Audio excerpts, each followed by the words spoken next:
Hey, it's Aaron, and there are a lot of different narratives going on online about how people feel about the different policies and measures that are being taken by several different government institutions and states and all of that across the world. And I have some pretty strong opinions about that myself, but I was recently talking to a good friend of mine, known to some of the fans out there as The Darkness, about this whole situation, and they came up with a fantastic explanation about how they felt about this, kind of how I feel about this too, and I want to just read you what they said right now. So without any further ado, let's get into it. Not stoked on the soft institution of martial law in the name of our personal safety. The response seems to be to panic and literally hand over our freedom and rights in the name of not getting COVID. As if somehow allowing the government to track every single move, like, tweet, or reply that we make is going to stop the spread of this disease. You know what actually stops it? Practicing social distancing, washing your fucking hands, staying at home, utilizing common sense. But instead, we're normalizing police brutality, a surveillance state, data collection, and profit, persecuting the working class and putting their lives in danger, and capitalist gains. How ready and willing we are to endanger the safety and lives of other people while presenting the veil of essential workers. I don't think that it's a job of these people that are just barely making a minimum wage to be on the front lines of this. They're forcing people that work minimum wage to go out and endanger their lives, while the same capitalist countries that are paying their barely minimum wages are arguing against their ability to provide danger pay, let alone a raise. Also, now that the state has instituted the ability to call the cops on people that are literally just going outside of their homes, we're normalizing the ability to put somebody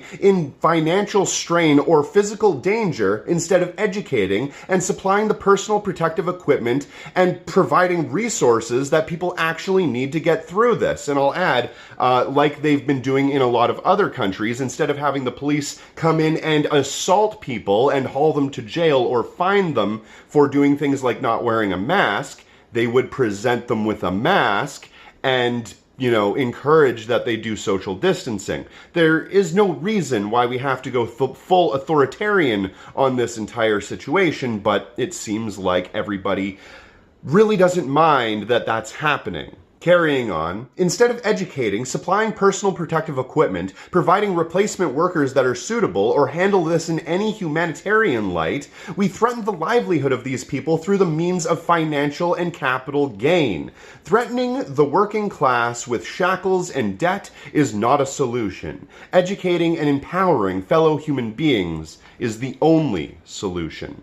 I completely agree with 90% of that. I would have to say that making all of these authoritarian rules and laws and putting all of those into place is just an obvious slippery slope. It's something that we, or at least a lot of people know about by reading Naomi Klein's book, The Shock Doctrine. I would definitely suggest that if you're able to pick that up, check it out and give it a little bit of a read. It explains how different government organizations, the deep state, that sort of thing, use catastrophes or pandemics or whatever it is to basically find a way to gain more power and to take away a lot more of your rights. We've seen this exact same thing happen during 9/11. We've seen this exact same thing happen almost every single time any sort of crisis occurs. Western governments have made their people so unbelievably incapable of actually handling situations and catastrophes and pandemics and that sort of thing on their own,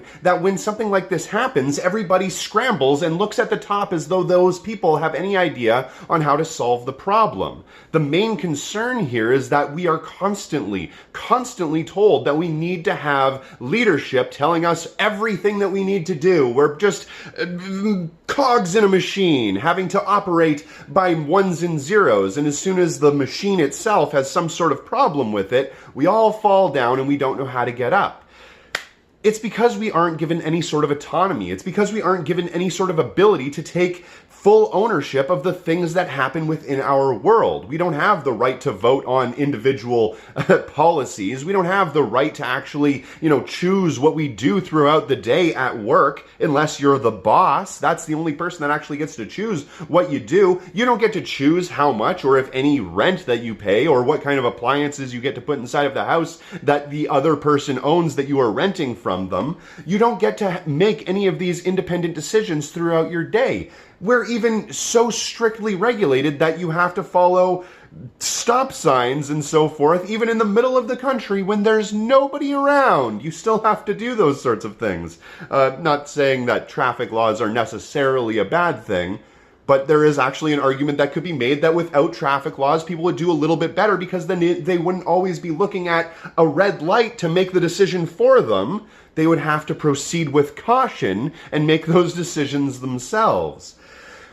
The problem here is that from the top, we are constantly getting a stream of information that is inconsistent and inherently benefits the people that own and control the means of production. So if certain people that own a whole bunch of stonks want to make that little red line go up, then they're going to spend a lot of money on propaganda convincing people that going outside and social distancing and protesting that they want to go back to work or whatever is a good idea.